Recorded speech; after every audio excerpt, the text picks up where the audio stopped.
ದಕ್ಷಿಣ ಕಾಶಿ ಎಂದೇ ಪ್ರಸಿದ್ಧವಾದ ಹಿರಿಯೂರಿನ ಈ ಭಾಗದ ಜನರ ಜೀವನ ವಿಧಾನ, ಧಾರ್ಮಿಕತೆ, ಸನಾತನ ಧರ್ಮವನ್ನ ಮುಂದಕ್ಕೆ ತೆಗೆದುಕೊಂಡು ಹೋಗುತ್ತಾ ಈ ಒಂದು ಶೋಭಿಸುವ ಆಧ್ಯಾತ್ಮಿಕ ನೆಲೆಯಲ್ಲಿ ಈ ಹಿಂದೆ ಎಂದೂ ನಡೆಯದ ರೀತಿಯಲ್ಲಿ ಪ್ರಜೆಗಳಿಗೆ ಧ್ಯಾನಶಾಸ್ತ್ರವನ್ನು, ಶಾಸ್ತ್ರೀಯತೆ ಕೂಡಿದ ಆಧ್ಯಾತ್ಮಿಕ ಜೀವನದಲ್ಲಿ ಶಾಖಾಹಾರದ ಮಹತ್ವ ಮತ್ತು ಪಿರಮಿಡ್ನ ಅದ್ಭುತ ಶಕ್ತಿಯು ಈ ಪುಣ್ಯ ಭೂಮಿಯಾದ ಹಿರಿಯೂರಿಗೆ 2004ರಲ್ಲಿ ಪರಿಚಯಿಸಲ್ಪಟ್ಟಿದ್ದು ಪಿರಮಿಡ್ ಸ್ಪಿರಿಚುವಲ್ ಮೂವ್ಮೆಂಟ್. 2004ರಲ್ಲಿ ನೂರಾರು ಹಿರಿಯ ಮಾಸ್ಟರ್ಸ್ ಆಗಮಿಸಿ ಧ್ಯಾನ ತರಗತಿಗಳನ್ನ ನಡೆಸಿ, ಬ್ರಹ್ಮರ್ಷಿ ಪಿತಾಮಹ ಪತ್ರಿಜಿ ಗುರುಗಳು ಸಹ 10 ಬಾರಿ ಹಿರಿಯೂರು ನಗರಕ್ಕೆ ಆಗಮಿಸಿ ಧ್ಯಾನ ಕಾರ್ಯಕ್ರಮಗಳನ್ನು ನಡೆಸಿರುತ್ತಾರೆ. ಈ ಒಂದು ದಿಶೆಯಲ್ಲಿ ಕೇವಲ ಹಿರಿಯೂರಿನ ಪಟ್ಟಣದಲ್ಲಿಯೇ 6 ಪಿರಮಿಡ್ಗಳು ನಿರ್ಮಾಣವಾಗಿ 2021 ಜೂನ್ 28ರಂದು ರಾಷ್ಟ್ರೀಯ ಹೆದ್ದಾರಿ 4 ಪೂನಾ ಬೆಂಗಳೂರು ಹೆದ್ದಾರಿ ಪಕ್ಕದಲ್ಲಿ 1.25 ಎಕರೆ ಜಾಗದಲ್ಲಿ ಸಹಸ್ರಾರ ಸ್ಥಿತಿಗೆ ಪ್ರತೀಕವಾದ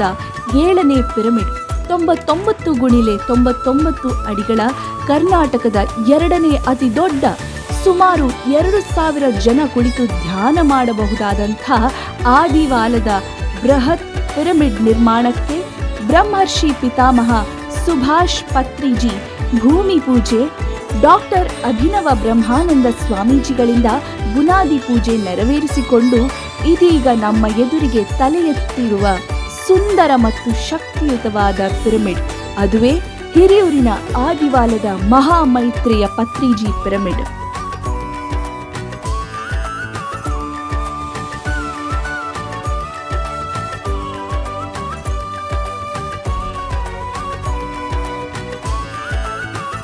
ಇದುವರೆಗೂ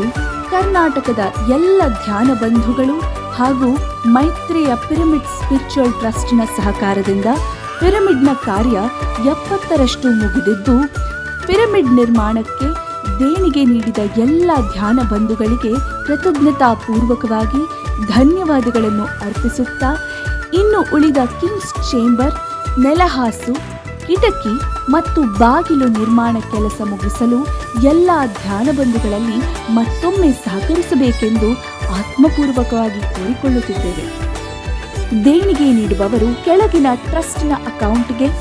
ಅಥವಾ QR ಕೋಡ್ ಸ್ಕ್ಯಾನ್ ಮೂಲಕ ಕಳುಹಿಸಬೇಕಾಗಿ ಕೋರಿಕೊಳ್ಳುತ್ತಿದ್ದೇವೆ.